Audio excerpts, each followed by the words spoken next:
kembali bersama Map Malaysia untuk laporan cuaca terkini. Map Malaysia masih lagi mengekalkan beberapa siri amaran cuaca berikutan luruan angin monsun timur laut yang berlaku pada ketika ini.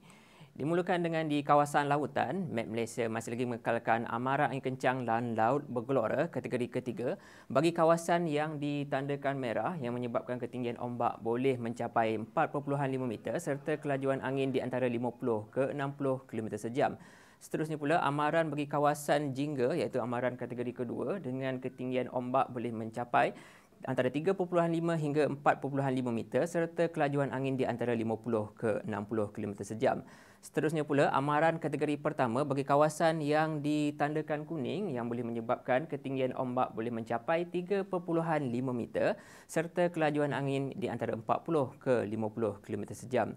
Amaran ini berkuat kuasa sehingga ke 16 Januari nanti. Selain itu juga, amaran kategori pertama dikeluarkan juga untuk kawasan di sekitar perairan Timur Johor, Pahang, Kelantan dan juga Terengganu yang akan mula berkuat kuasa pada 14 hingga ke 16 Januari nanti. Keadaan ini menyebabkan kejadian ini adalah amat berbahaya, terutamanya aktiviti perkapalan, aktiviti di pelantar minyak, perkhidmatan feri dan juga kesemua aktiviti dan juga rekreasi pantai. Seterusnya juga, Map Malaysia juga masih lagi mengekalkan amaran hujan berterusan kategori buruk bagi kawasan ditandakan jingga meliputi daerah Rompin di Pahang, diikuti daerah Segamat, Kluang, Kota Tinggi dan Mersing di negeri Johor. Amaran kategori waspada juga dikeluarkan bagi daerah Pekan di Pahang, diikuti di daerah Muar dan Tangkak, Batu Pahat, Pontian, Kulai dan juga Johor Bahru. Dan kesemua amaran ini berkuat kuasa sehingga ke 14 Januari nanti. Amaran kategori jingga dikeluarkan dengan potensi untuk hujan yang boleh mencapai keadaan jumlah hujan di antara 60 mm dalam tempoh 6 jam.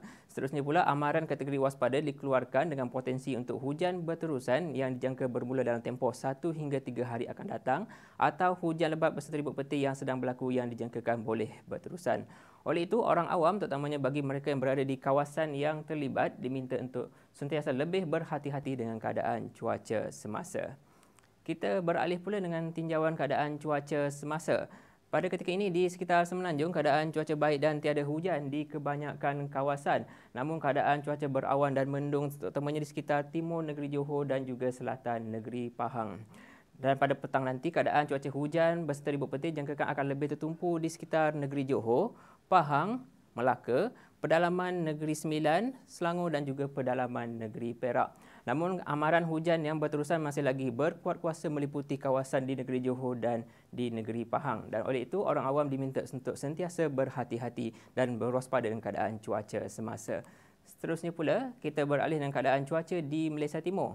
Pada ketika ini, keadaan cuaca mendung di kebanyakan kawasan di sekitar selatan dan tengah negeri Sarawak dijangkakan akan beransur reda pada tengah hari nanti. Manakala di sekitar barat Sabah, keadaan cuaca baik pada ketika ini. Namun di sekitar bahagian Kudat, Sandakan dan juga Tawau, keadaan hujan di satu dua kawasan dicerap pada ketika ini, yang mana keadaan ini kami jangkakan akan beransur reda pada tengah hari nanti.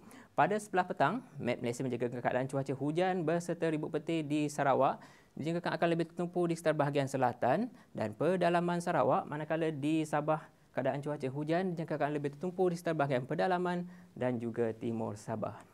Baiklah, boleh ikuti kami di lamaran di Facebook, Instagram, X serta YouTube rasmi Map Malaysia. Sekian daripada saya, Ruzamin Pilus. Assalamualaikum.